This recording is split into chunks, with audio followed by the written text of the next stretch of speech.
शुरू करते हैं। अब यहाँ से हम मोहन के अंदर प्रवेश कर जाएंगे दोस्तों।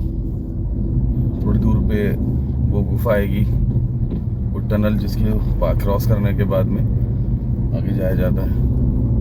पहले यहाँ पुरानी टनल हुआ करती थी, वो शायद अंग्रेज़ों के ज़माने की बनी हुई टनल थी। बहुत नैरो थी, उसमें एक तरफ से ट्रैफिक ज़्यादा था, दूसरी तरफ का ट्रैफिक बंद किया जाता था, कुछ ऐसा था वहाँ। लेकिन जब मेरे पास अपना कन्वेंस नहीं था, मतलब कार वगैरह यूज़ नहीं करता था, तो इसलिए ज़्यादा मुझे नहीं पता। बस से आया करता था, उत्तराखंड परिवहन की जो बसें होती हैं दोस्तों, उससे आया करता था मैं।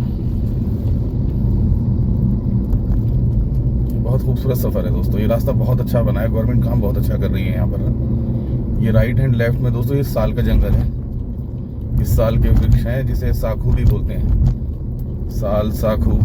इसके बारे में कहा जाता है 100 साल खड़ा, 100 साल पड़ा और 100 साल गड़ा। मतलब इसकी जो लाइफ होती है 300 साल बताई जाती है।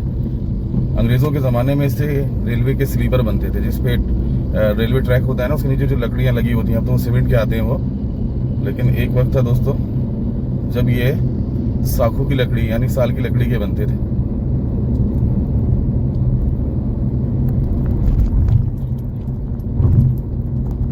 ये बहुत मजबूत लकड़ी होती है, इमारती लकड़ी है। इसकी चौखटें भी बनती हैं, खिड़की विंडो वगैरह जो होती हैं वो भी बनती हैं, तख्त बनते हैं, चारपाई होती है, उसके पाए पहले बनते थे। अब तो खैर वो लकड़ी की चीज़ों का रिवाज ही ख़त्म होता जा रहा है धीरे धीरे ना।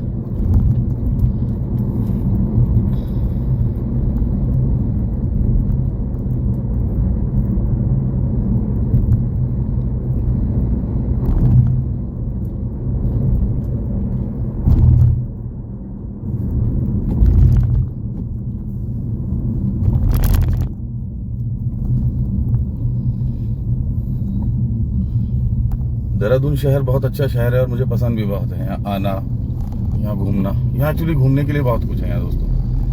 आपको कुछ नहीं, आप मोहंडी आ जाइए, राजा जी नेशनल पार्क है, मसूरी चले जाइए, डाक पत्थर एक जगह अगर आप ना गए हो तो, अगर आपने नाम सुना हो। अभी अंडर कंस्ट्रक्शन है दोस्तों। जिस दिन ये Delhi to Dehradun expressway वाला जो प्रोजेक्ट है फिनिश हो जाएगा तो आप देखना ये कितना आसान हो जाएगा देहरादून में आना जाना। हालांकि देहरादून में आने के बाद आप परेशान होंगे क्योंकि बहुत ज़्यादा वहाँ पर भीड़ है, लेकिन देहरादून आना बहुत इजी हो जाएगा। गवर्नमेंट बहुत अच्छा काम कर रही है, वो गडकरी जी जो हैं वो बहुत अच्छा काम कर रहे हैं। जितने भी हाईवे वगैरह, रास्ते, रोड वगैरह बन रहे हैं ना, नंबर 1 बन रहे हैं वो। मैं तो बहुत बड़ा फ़ैन हूँ गडकरी महाराज जी का। ये बहुत सारे चट्टाने और पेड़ काटने पड़े हैं इस रास्ते को बनाने के लिए, लेकिन वो मजबूरी है दोस्तों। अगर वो नहीं करेंगे तो फिर आप किस तरीके से रास्ता बनाएंगे। अब देखिए इस रास्ते को, कितना अच्छा रास्ता लग रहा है, कितना बढ़िया लग रहा है। पहले की तुलना में आप जो लोग पहले यहाँ आते जाते होंगे, जिनको यहाँ के बारे में पता, उनसे पूछिएगा कि कितना मुश्किल था। नैरो थे रास्ते, इधर बहुत घुमावदार थे, थोड़े चौड़े कर दिए गए हैं। थोड़े नहीं, 3 लाइन का रोड है दोस्तों, ये बहुत चौड़ा रास्ता है ये। अच्छा, सुबह सुबह जर्नी में एक और फायदा होता है, ज़्यादा भीड़ नहीं मिलती आपको। आप आराम से शांति के साथ में सफ़र कर सकते हैं। ज़रूरी नहीं है आप बड़ी तेज़ चलाएं, ये सब आप एक्चुअली इंजॉय कर सकते हैं इस रास्ते को, अपने सफ़र को। जो अगर आप लेट निकलेंगे घर से तो नहीं हो पाएगा पॉसिबल वो। देखिए ये वो टनल है दोस्तों, ये नई टनल है दोस्तों, नई टनल बनी है ये।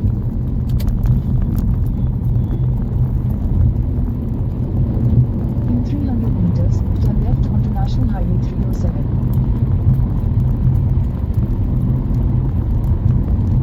अब ये दो और दूसरा आने के लिए दूसरी टनल है दोस्तों। ऐसा नहीं है कि इसी टनल पर निर्भर है सब लोग।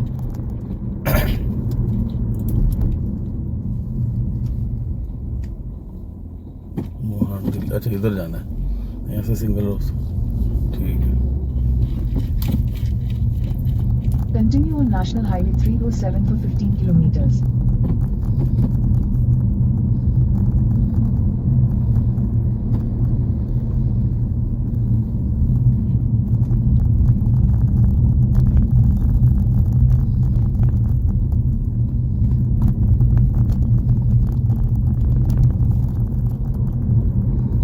देखिए ये देहरादून दिल्ली एक्सप्रेस जो बन रहा है ना, उसी का काम है, मोहन में चल रहा है अभी तो बहुत टाइम लग जाएगा, जितना जैसे दिख रहा है ना, इसमें अच्छा खासा टाइम लगना है। फिनिशिंग में तो हमेशा ही टाइम लगता है।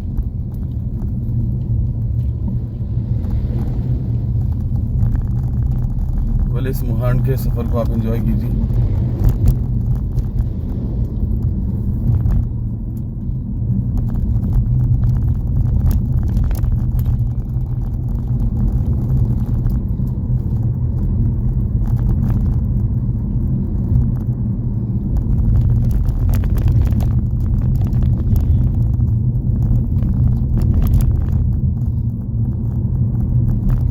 ऊपर किसी ने हट बनाई है,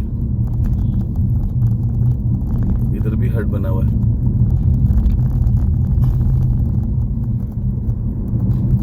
यहाँ लेपर्ड है दोस्तों, क्योंकि ये जो मोहान है ये राजा जी नेशनल पार्क का ही एक पार्ट है। तो यहाँ पर लेपर्ड हैं, डियर्स हैं। बहुत पहले जब मैं उससे आता था, उत्तराखंड परिवहन की जो बसें होती हैं उससे यहाँ पर आता था, तो रात में जब वो बस आती थी तो कई बार क्रॉस करते थे सामने से ये जो अपने वाइल्ड एनिमल्स हैं, मैंने देखे हैं उनको। पहले की बात कर रहा हूँ, ऑलमोस्ट 15, 16, 18 साल पुरानी बात कर रहा हूँ।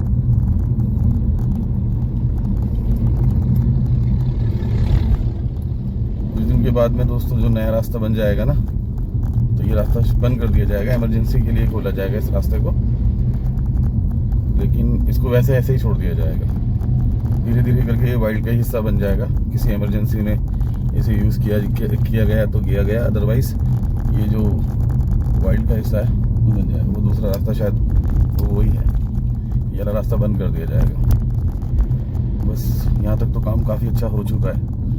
पता है दोस्तों, मोटरसाइकिल पे जो लोग हैं वो कहीं से इसमें एंट्री कर जाते हैं, कहीं से कोई लूप होल मिल गया उन्हें, जहाँ से वो अपनी बाइक को अंदर एंट्री कर जाते हैं और इसी रास्ते को यूज़ करते हैं पूरा छुटमलपुर तक जाने के लिए। बहुत दूर तक ये रास्ता जहाँ तक भी गया बन गया है वहाँ तक जाते हैं बाइकर्स। मैंने देखा है, खुद देखा है, कल भी आते हुए देखा था मैंने। लेकिन कार तो नहीं जा सकती उस पर अभी।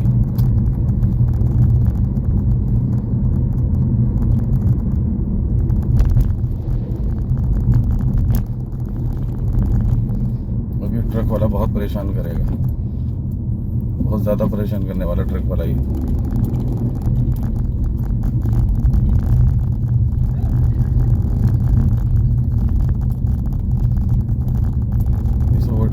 पड़ेगा, लेकिन देखते हैं कहीं मौका मिलता है तो।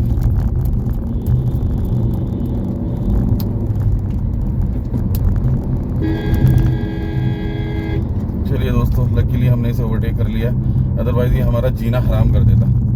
और ये ओवरटेक करा इस भाई होंडा सिटी वाले के कारण। इसने हिम्मत दिखाई तो मैंने भी हिम्मत दिखा ली, अदरवाइज मैं इसके पीछे ही चलता रहता, बहुत मोहन पार हो जाता। और ये हमारे पूरे पूरे पूरे सफ़र को ये मोहन का जो रास्ता है इसको एंजॉय नहीं करने देता। ये देखिए, ये मिट्टी के पहाड़ हैं दोस्तों, सब मिट्टी के। इनमें छोटे छोटे वाइट कलर के पत्थर हैं, गोल गोल गोल गोल।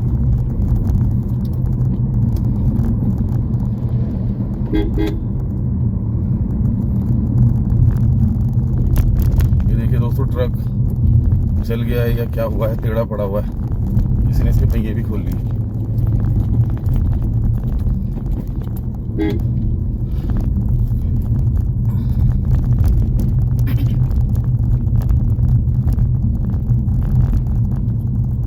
रास्ता बहुत अच्छा बन रहा है, जो हाईवे बन रहा है ना 200 सामने वाला, अभी बन जाएगा ना तो मज़ा आ जाएगा। अभी पीछे ट्रक वाला बड़ी स्पीड से आ रहा है और ये सोच रहा है मैं इसे ओवरटेक, ये मुझे ओवरटेक कर देगा या हमें इसे आगे जाने, तो ये पॉसिबल ही नहीं है, क्योंकि उसके बाद ये मेरा पूरा रास्ता ख़राब कर देगा। तो मैं इसको अपने से आगे नहीं जाने दूंगा बिल्कुल भी। और पता है ट्रक वाले ज़्यादातर दोस्त क्या करते हैं, ये अगर आगे चले गए, इनके पीछे बहुत सारी गाड़ियाँ, ये जानबूझ के स्लो कर लेते हैं, पीछे पूरी चैन बन जाती है और चलाते ही नहीं थे, सबको परेशान करते हैं। सब नहीं, लेकिन ज़्यादातर लोगों को मैंने देखा है, ट्रक वाले जानबूझ कर ऐसा करते हैं। मेरे साथ कई बार हुआ है, क्योंकि मैं दोस्तों लंबी लंबी यात्राएं बहुत करता हूँ, अक्सर जाता रहता हूँ। नॉर्मल है 500-600 किलोमीटर मेरा जाना, तो मैंने देखा इन लोगों को ये जानबूझ के परेशान भी करते हैं।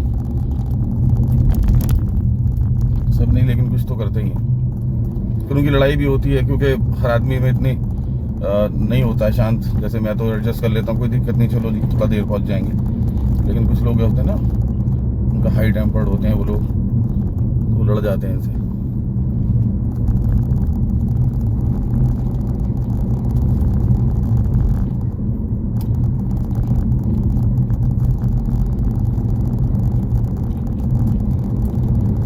अब आप ही सोचिए, अगर ये ट्रक वाला आगे होता तो कुछ आगे का कुछ दिखता ही नहीं।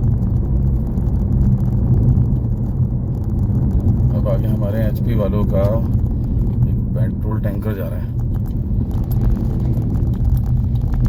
अगर ऐसे लोगों ने क्रॉस किया तो मैं भी करूँगा।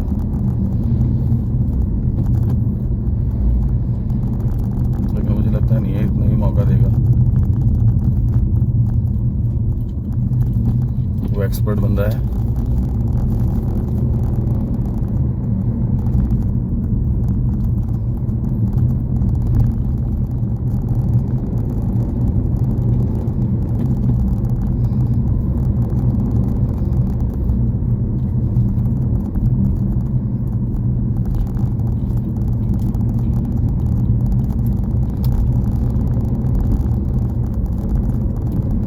बड़ा मजा आता है अकेले सफर करने में। मुझे बहुत पसंद है दोस्तों अकेले सफर करना।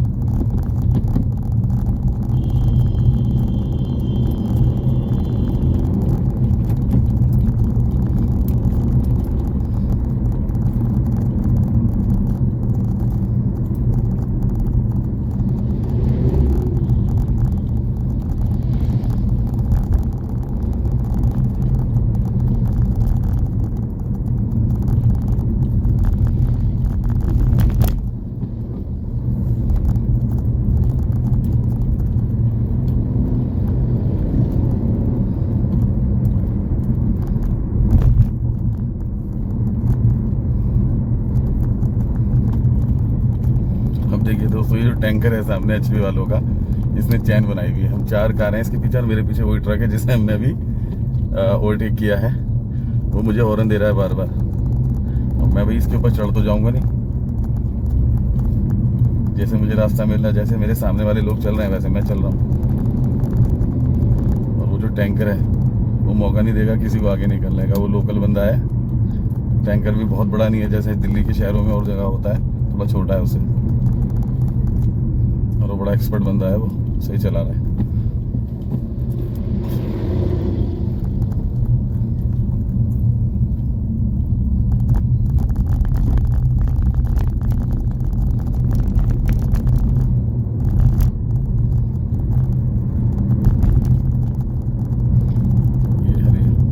ये 4 वाला जो बंदा है, होंडा सिटी वाला ना, ये कई बार ट्राई कर चुका है ओवरटेक करने की, लेकिन इसे मौका नहीं मिल पा रहा। जब ये ट्राई करता है सामने से कोई ना कोई गाड़ी आ जाती है और इसे ये रुक जाता है। लेकिन ये कर लेगा, जैसे ये चला रहा है ना, ये ओवरटेक कर लेगा उसे। शायद मैं नहीं कर पाऊंगा। वैसे भी रिस्क रहता है हिल्स पे ना ओवरटेक करने में, क्योंकि हिल्स पे एकदम सीधा देखो। अब इसने ट्राई करा, अब आगे ट्रक, अब इसे अंदर घुसना पड़ा। तो यहाँ कुछ नहीं पता होता, जस्ट एकदम मोड़ के पीछे से कौन सा व्हीकल आ जाएगा। तो बस ये ट्राई कर रहा है, तो मे भी एक आधा अटेम्प्ट इसका फेल हो, फिर उसके बाद में ये निकाल ले। लेकिन मुझे नहीं लगता इतनी जल्दबाजी ठीक है। अच्छा, अच्छी स्पीड पे चल रहे हैं सब लोग। वो ट्रक वाला भी अच्छी स्पीड पे चल रहा है, क्यों जबरदस्ती करना।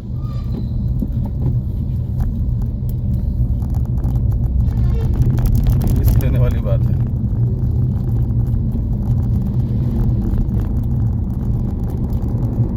अब ये फिर ट्राई करेगा। ये बोलेरो वाला बढ़िया है बंदा, इसे मतलब नहीं है, अपना संयम से चल रहा है। ठीक है, स्पीड इसने मेंटेन की हुई है, ठीक है। लेकिन उस HR वाले भाई को बहुत जल्दी है।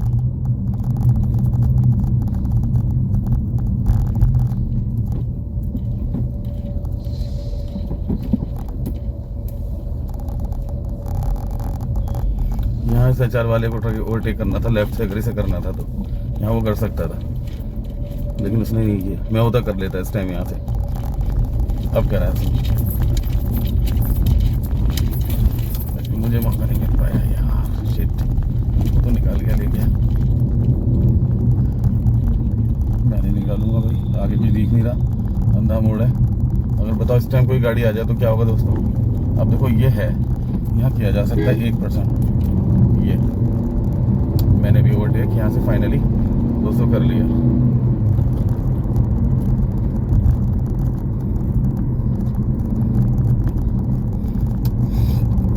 ये ओवरटेक मैंने इस बलेरो वाले भाई की वजह से करा है, यूपी नंबर जो है। एक्चुअली मैं जब हाईवे पे चलता हूँ ना, मैं अपने आगे वाले को के बारे में उसको देख के चलता हूँ कि वो क्या कर रहा है। अगर वो हिम्मत कर रहा है तो 1% मैं भी कर लेता हूँ, लेकिन अदरवाइज अगर मेरे आगे वाला सही चल रहा है ना, वो नहीं कर रहा है ऐसा कुछ, तो मैं नहीं करता, वो ठीक भी नहीं है। और हिल पे तो मेरा मानना है दोस्तों जितना हो सके संयम रखें, थोड़ा देर से पहुँच जाओ लेकिन सेफ पहुँचो यार। जल्दबाजी में नुकसान आप ही का है और कुछ नहीं। भाई वो HR वाला तो बड़ी स्पीड से गाड़ी को लेके गया, दिख भी नहीं रहा।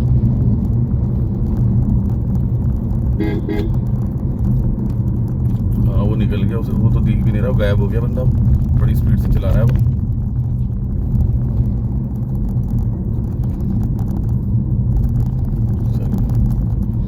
ये अपना बलेरो वाला भाई जो है ठीक है, समझदार बंदा है, ठीक स्पीड इसने रखी हुई जितनी होनी चाहिए। HR वाला भाई तो, अब हरियाणा वाले तो होते ही भाई स्पीड वाले।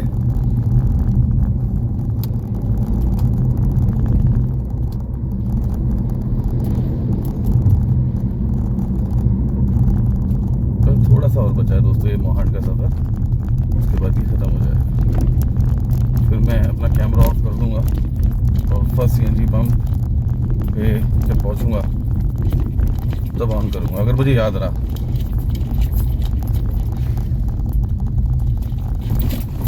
ओह माय गॉड,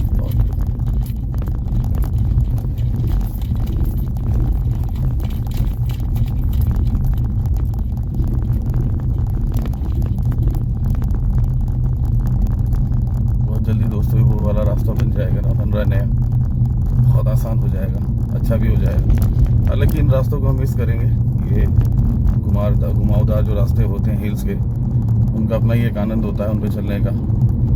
क्या मैं कह सकता हूँ, आप भी कह सकते हैं, वो एडवेंचर होता है एक।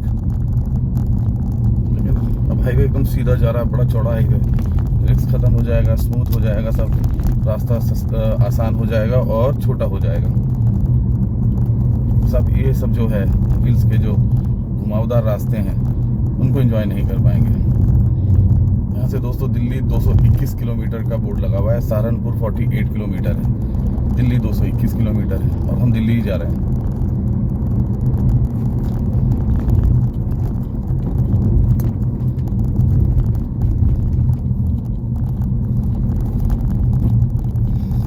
मैं जब आया था तो मैंने पूरा कवर किया था इस वाले एरिया को मोहन को, लेकिन गलती हुई कि मैंने वो कवर किया मोबाइल से, और मोबाइल जो था उसने उसके जो फुटेज मिले मुझे उससे वो बिल्कुल भी अच्छे नहीं मिले।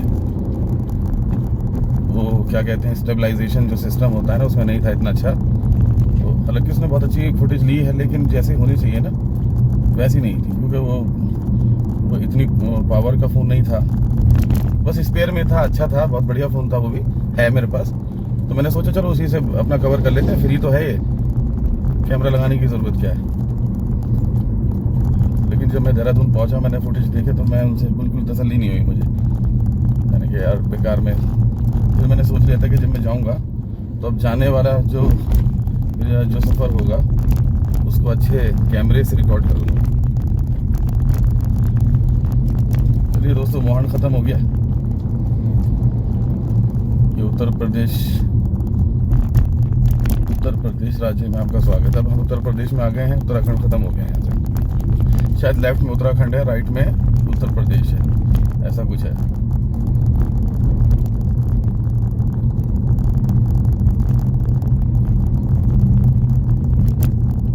तो सीधा रास्ता जा रहा है बहुत दूर तक। इसमें भी ये भी पूरा वाइल्ड एरिया है, राइट लेफ्ट में यहाँ पर भी जंगल है पूरे इस रास्ते में काफ़ी दूर तक। तो भाई हमारी आर्मी को रिस्पेक्ट देनी चाहिए, पहले हम अपनी आर्मी के ट्रक को जाने देंगे, देन उसके बाद हम आगे जाएंगे। जय जवान जय किसान।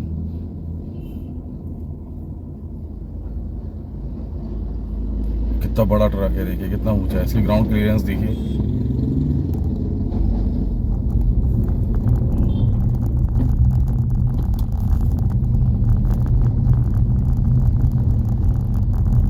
ये भी अच्छा है दोस्तों रास्ता ना, देखिए लेफ्ट में वही हाईवे बन रहा है यहाँ,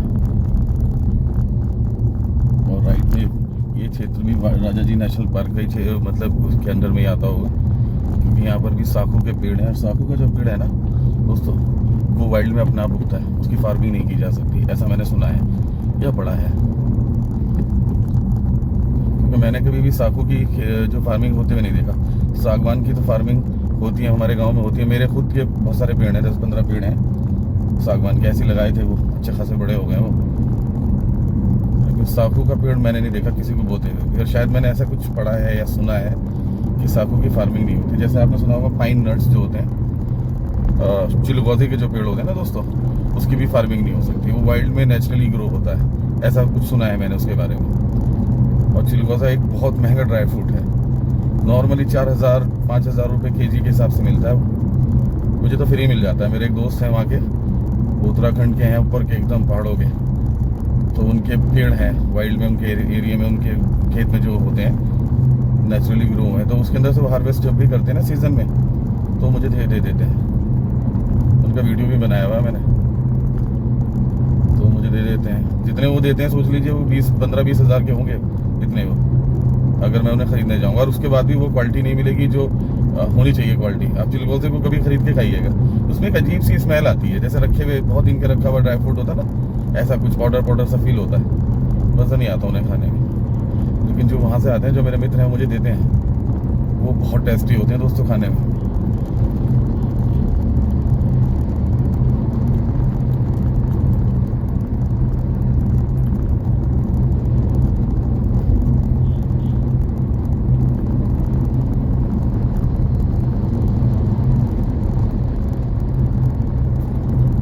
ज़्यादा स्पीड से कार चलाना पसंद नहीं, लेकिन दोस्तों कई बार ना मजबूरी बन जाती है। अभी लास्ट में वृंदावन गया था मैं, मेरे दोस्त हैं मोहन जी, उनके घर गया था, तो वहाँ हाईवे पे था, ताज एक्सप्रेस वे पे थे, और वहाँ इतनी स्पीड से लोग कार चला रहे थे। एक्सप्रेस वे पे है तो चलाते ही हैं, तो मैं वैसे नहीं चलाता हूँ इतनी स्पीड से कार। मेरी जो स्पीड, एवरेज स्पीड है मेरी, अगर कहीं है अलाउड 120, तो मैं 100 तक जाता हूँ, और जहाँ 100 है वहाँ 80 और 100 के बीच में रहता हूँ। वहाँ पता नहीं क्या था, पता नहीं क्या स्पीड थी वहाँ पर लोग 200, 170, 190 की स्पीड पे चला रहे थे। मैंने खुद चेक करा, और वो मैं इसलिए कह पा रहा हूँ आपसे कि वो चला रहे थे, क्योंकि मैं 170 पे तो मैंने चलाई है वहाँ पर, और मुझे ध्यान ही नहीं दिया। मतलब मैं 170 पे चलना, इसका मुझे पता नहीं था। बहुत देर के बाद मुझे रियलाइज हुआ कि तो मैंने एकदम से, मेरे एक पल के लिए मैंने मीटर को देखा तो 170 पे कार थी, और वो अपने आप ही अपना पहुंच गया। ये क्यों हुआ? जो लोग मेरे साथ थे ना उस हाईवे पे जो चला रहे थे लूलो कार, तो मैं उनसे अपने आप को कम्पीट करने लगा। तो मुझे आइडिया ही नहीं हुआ कि, मुझे ऐसा लगा कि नॉर्मल 100-120 पे होंगे और मैं शायद हल्के चल रहा हूँ, तो मैं भी उनको करने लगा, और वो मुझे क्रॉस कर रहे थे।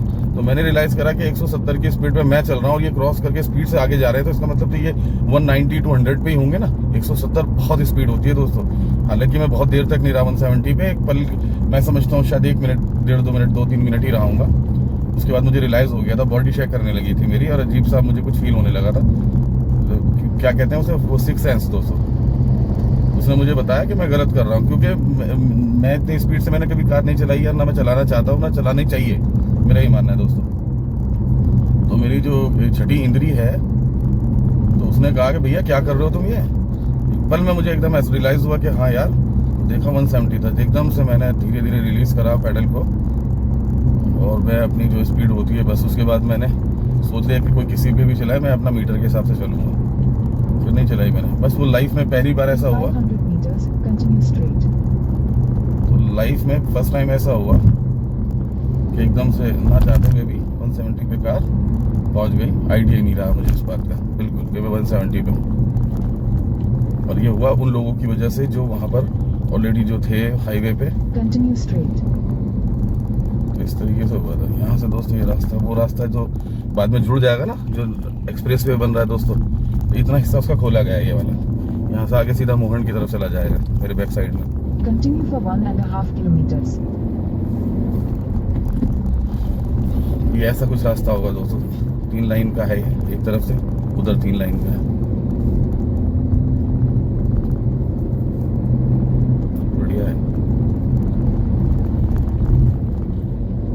थोड़ा सा पेच खोला गया है यहाँ का।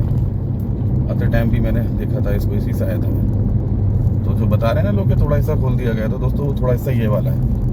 मोहन का हिस्सा बिल्कुल नहीं खोला गया है, मोहन के बाद का है ये हिस्सा।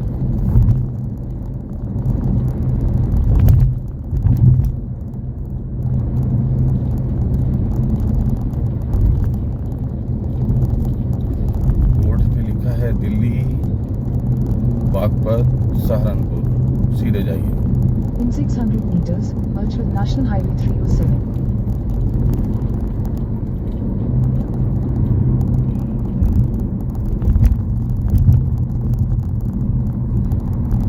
दूसरे स्टेम मेरी कार में जो सीएनजी टैंक है उसमें हाफ से 1 पॉइंट कम हो गया है। तो छुटमलपुर में यहाँ से पड़ेगा छुटमलपुर, वहाँ सीएनजी पंप है एक, जहाँ से मैंने आते टाइम भी सीएनजी फिल कराई थी। अगर मैं उसे मिस नहीं कर पाया तो मैं वहाँ से फिल कराऊंगा अपने टैंक को। Continue on National Highway 307 for 4 kilometers. देखिए ये टोल टैक्स बन रहा है, ये टोल टैक्स वो दिल्ली टू देहरादून जो हाईवे बन रहा है ना एक्सप्रेस पे, ये उसका टोल टैक्स है। खुद बनेंगे यहाँ पर, कभी चालू नहीं है।